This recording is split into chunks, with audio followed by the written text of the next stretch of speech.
guys, Courtney Mermaid here, and welcome to another video. In today's video, I'm going to tell you guys how I film my underwater footage.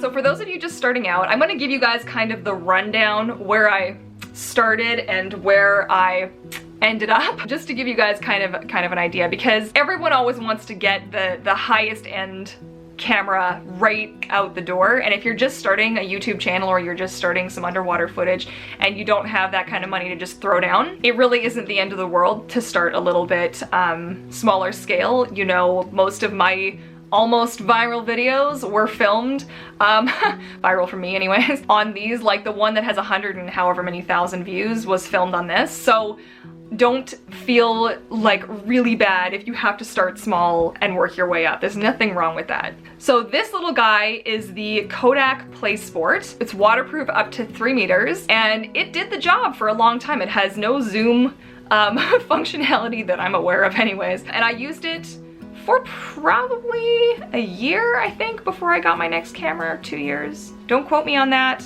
There was a while that I used this one. I like it. You can see it that I was mean to it. Like I dropped it a lot, and it's like, yeah, I was kind of rough on it, but it did the job. You know, the footage on it is a little grainy and a little dark.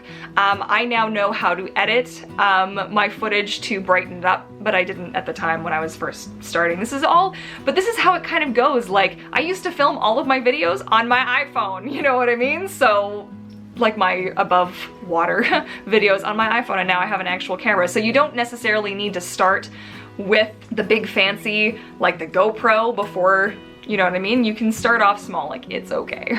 So the next camera that I got, which was a bit of a step up and was actually I didn't buy this one.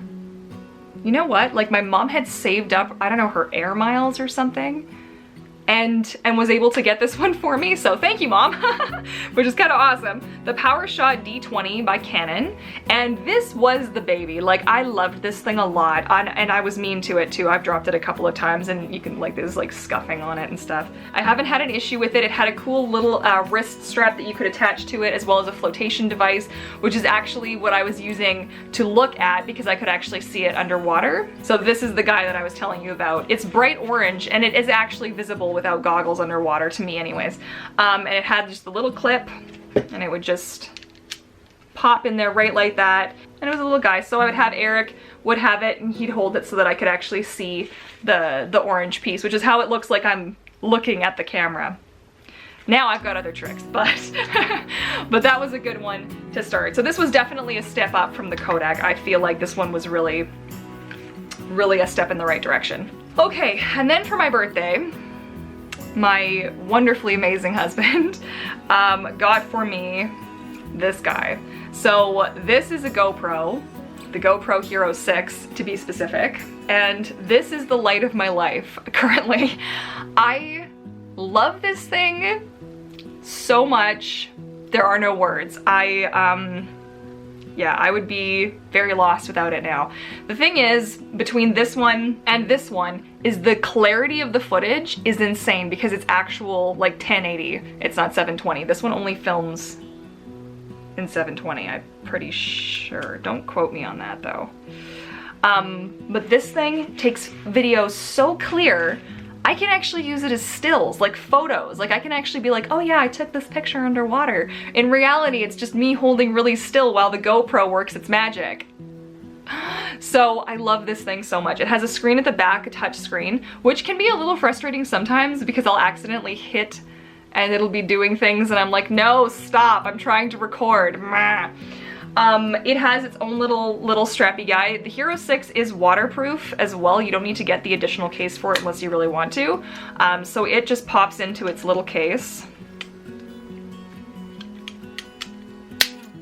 like that. And then this can get popped onto this little floaty guy, which is amazing. It really floats really well. So this is really fun. If you're going to a mermaid meetup and you want to film, there's a piece that I have somewhere, I don't know where I put it offhand, and it just clips right in. And then you're swimming, you need to put it down for a second, it just floats, and then you grab it again. And so like when I was at that swim meet, the last one that I went to, which seems like eons ago now, my goodness, I need to go to more mermaid meetups.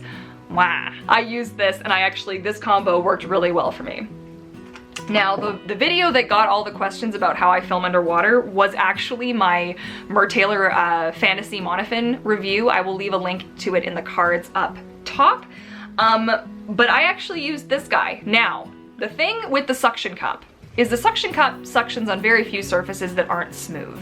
So most pools, this doesn't actually work. And I don't actually care that it doesn't work, because what I actually do with it is I actually stick it on the bottom of the pool. So I'll swim down, I'll plunk it down, he just clips on, like I have to take that base off, and he just clips on right at the top, and that sucker will actually balance. Now I am, like all of us are actually gonna be strong enough to push this over, so set it, kind of swim away very gently, and then go and do your swimming. But this was very handy. You know what? I've yet to actually find a pool surface that it will, like a wall, that it will actually stick to. I know that some mermaids don't have a problem with it. Maybe where you're swimming, try it and see. Just be aware this doesn't float, so if you have it on a wall in a very deep end of the pool, you could risk losing, and depending on how deep the pool is, and damaging your GoPro, so just be aware of that. But this is very handy. He just sits at the bottom and he films, and he kind of moves around a little bit, but it's not super obvious, I don't feel anyways, in my footage, and I can use like image stabilization afterwards, and it has built into it stabilization, so everything I film with this is like super smooth. It's so nice, and it has a really cool like fisheye ability as well, like, which isn't, they have the really exaggerated one, and then like the middle one, and then none, and I use the middle one because I can actually swim further out and around, and I just try my hardest not to get other people in the shots, but that's oh man, my baby. I also use it for filming my dog and for his YouTube channel, which is just on hiatus right now until I get this sort of up and rolling. But yeah, for his agility classes, when we go on adventures with the dog, some of the cool shots that I got when I was in Hope on the drive home was just literally my GoPro out the sunroof, because it's such a sturdy little guy. I mean, obviously, you know, use and be careful with and do things at your own kind of discretion. Don't just assume that because it was fine for me, it'll be fine for you. I take no responsibility for damages to your GoPro, okay? Just pay attention there. But I do highly recommend this as a camera. This is definitely a more expensive device though. It was definitely not cheap. And thank you, Eric, again for buying it for me, because otherwise I wouldn't have one. So the other stand that I use from time to time is my GorillaPod, and I do very much like this. So for any above water kind of stuff, or if I want to hook him onto a railing, like it's a he, right? It comes with a little adapter so that you can actually attach your GoPro into it. The GoPro Hero 6 I think actually came with that adapter as well, so I think I actually have two of them. But this was a very handy device. This is actually what I used to use for this camera. I would attach him to it and stand it at the bottom of the pool, and it was awkward, and more often than not it fell over. And this does not have a very wide, it quite literally gets like this of what you see. So while the GoPro gets like a huge range, this one really does not. So that was the only kind of a bummer. Like a lot of my videos, I'd have to film from like a zillion different angles to make sure I was getting the full experience, and that at least some of it would show, like, would turn out, you know? But the GoPro is fantastic for that. As far as the actual filming process, things that I try to keep in mind is I try to get as many varied shots as possible, because that way if something didn't turn out one way, like, it's okay, because I'll have something else I can use. But it's gonna be a lot of experimenting for you and what works. The thing that is really hard is knowing where the camera is if you want to do like a cute like bubble hearts to the camera, or, you know, whatever, kisses, and look cute like you're actually looking at the camera, and that you're not looking like here or up here or there or there. You want to be looking at the camera, and that takes some practice. It's so hard to see underwater that you're just going to have to do a bunch of different shots. And if you're able to, like if you have a GoPro with the screen, do a little test and a little check to kind of see.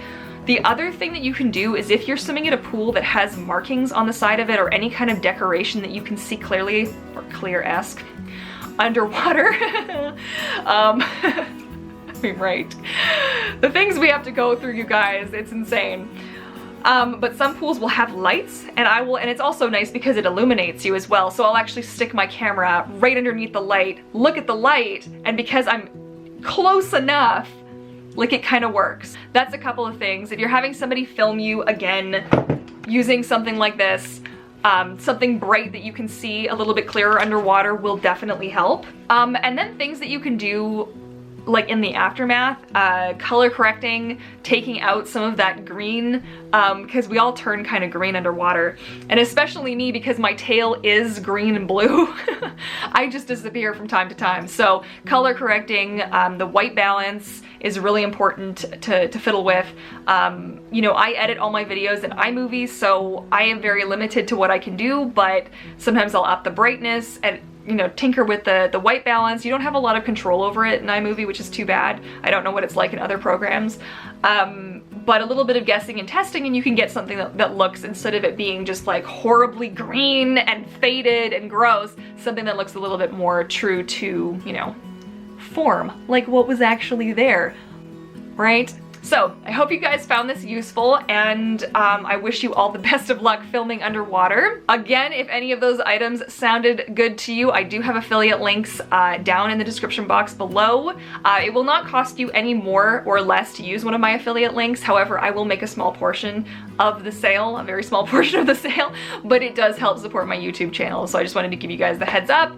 But again, all the links will be down below. If you guys have any other questions, please feel free to leave them in the comment section down below. And if you like this video, feel free to give it a big thumbs up, and don't forget to hit that subscribe button to join the pod and the bell notification so you don't miss any of my mermaid adventures. And thank you guys so much for watching. I look forward to seeing you all in my next video. Happy swimming! Bye!